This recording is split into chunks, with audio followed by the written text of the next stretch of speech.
If we take a look at the radar, you can see the center of Debby here to between Tallahassee and Lake City, but you can see the large expansive rain shield with heavy rainfall now falling across much of southeastern Georgia into Savannah, moving now into Charleston, portions of coastal South Carolina. This rain shield is going to continue to expand northward and eastward through the next several days. If we look a little farther south, we're still seeing some of the trailing rain bands across much of the Florida peninsula. We're going to see a tornado threat develop and continue through the day today from portions of Florida up into Georgia and South Carolina.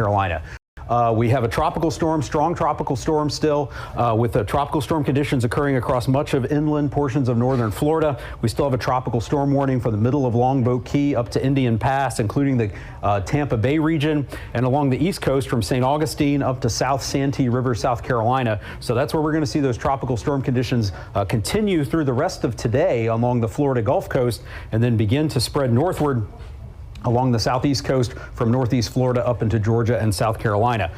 Now, the thing that's going to change now is Debby this morning has been moving at around 10 miles per hour forward speed, but you can see once we get into tomorrow through Wednesday, Thursday, even into early Friday, the forward speed of Debby is going to slow down dramatically as the steering currents collapse. So we're going to see the center of the system just crawl along the southeast coast of the United States for 2 to 3 days. This is going to result in a prolonged extreme rainfall event with potential for catastrophic flooding across coastal portions of Georgia, South Carolina, even extending up into North Carolina. We are expecting widespread rainfall totals of 10 to 20 inches from places across North Florida through coastal Georgia, coastal South Carolina, up into southeastern North Carolina. These dark shaded colors are 20 to 30 inch rainfall totals. We could see isolated amounts in excess of 30 inches in some of these locations. And this is rainfall all the way through Saturday morning. So we're going to see multiple days of heavy rainfall, record-breaking rainfall in some cases. So we want to So this is a level 4 out of 4 risk for excessive rainfall. We could see catastrophic flooding, water rescues, flooding in places where it doesn't usually occur. So what does it mean when you're going to have 15 to 25 inches of rain? This is not the kind of rainfall we're used to seeing in many places. You're going to see homes and businesses flooded. You're going to have evacuations and rescues out of flooded buildings. Flooded roads can make travel impossible and potential evacuations difficult as well. You're going to have roads that might erode from underneath, creating hidden dangers, so you don't want to be out driving in flooded areas. And locations that normally don't flood will be flooded in these types of events. So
And the good thing is that there's not really a place where you would do a big tour of the damage compared to what we saw with Idalia and certainly what we saw with Hurricane Ian. There's still risks. There's risk from a lot of water, but from a wind perspective, this was not at the level of the previous storms that we've seen.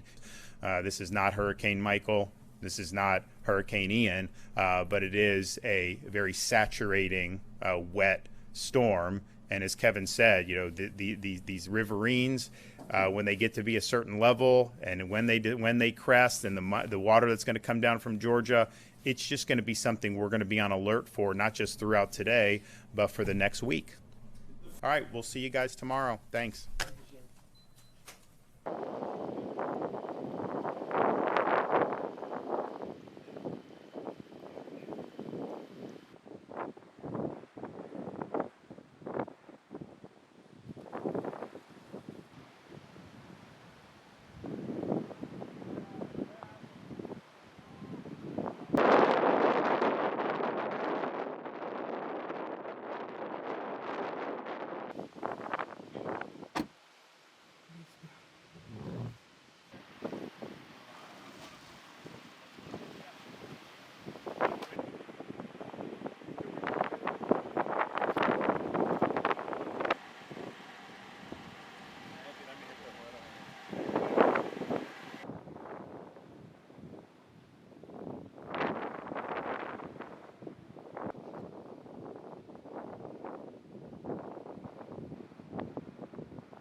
Across continents, one powerful news source.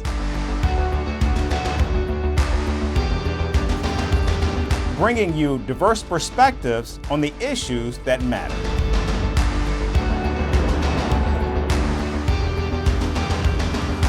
We go beyond the boundaries to give you that little extra about every sporting moment.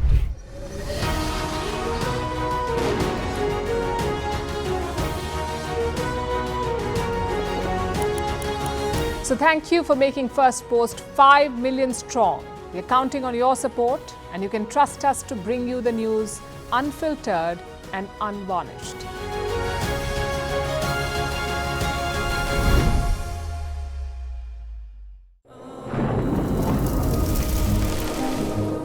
Climate change is on our doorstep.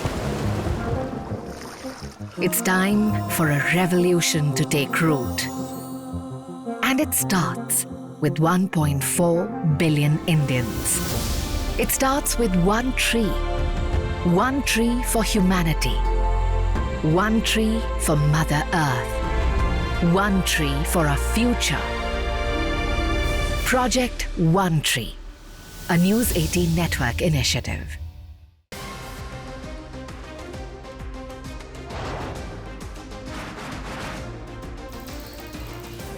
On the show today,